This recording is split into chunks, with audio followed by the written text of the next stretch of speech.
குன்றக்குடி கோயில் யானை தீ விபத்துல சிக்கி சிகிச்சை எடுத்துட்டு வந்த நிலையில சிகிச்சை பலன் இல்லாம யானை பரிதாபமா உயிரிழந்திருக்கு.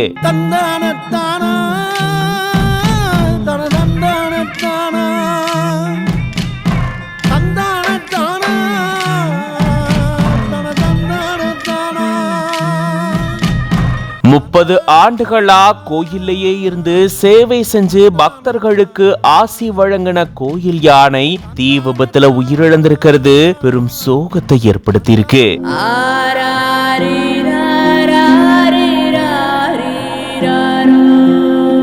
கோயில் நிர்வாகிகள், அதிகாரிகள், பக்தர்கள் மீளா துயரத்துல ஆழ்ந்திருக்காங்க.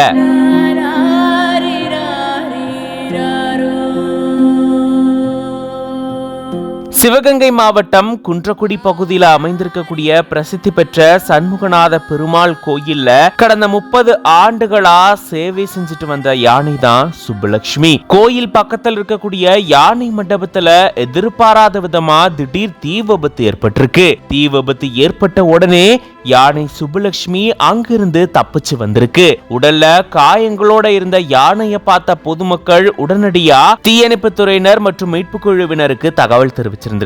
தகவலின் பேர்ல தீயணைப்பு துறையினர், வனத்துறையினர், போலீசார் விரைந்து வந்து யானையை மீட்டிருந்திருக்காங்க. தமிழகத்திலிருந்து பல்வேறு பகுதிகளில் இருந்து கால்நடை மருத்துவர்கள் வந்து யானை சுப்புலட்சுமிக்கு சிகிச்சை அளிச்சிருந்தாலும் சிகிச்சை பலன் இல்லாம சுப்புலட்சுமி யானை பரிதாபமா உயிரிழந்திருக்கு. யானை உயிரிழந்ததை தொடர்ந்து தவத்திரு குன்றக்குடி பொன்னம்பல அடிகளார் நேர்ல வந்து யானைக்கு இறுதி மரியாதையை செலுத்தி இருந்திருக்காரு. அதே போல கோயில் நிர்வாகிகள், அதிகாரிகள் மற்றும் பக்தர்கள் யானைக்கு இறுதி மரியாதையை செலுத்தி இருந்திருக்காங்க. 30 ஆண்டுகளா இந்த கோயிலேயே இருந்து தன்னுடைய சேவையை செஞ்சு பக்தர்களுக்கு ஆசி வழங்கின யானை சுப்புலட்சுமி தீ விபத்துல சிக்கி பரிதாபமா உயிரிழந்திருக்கிறது எல்லாரையுமே மீளா துயரத்துல ஆழ்த்திருக்கு.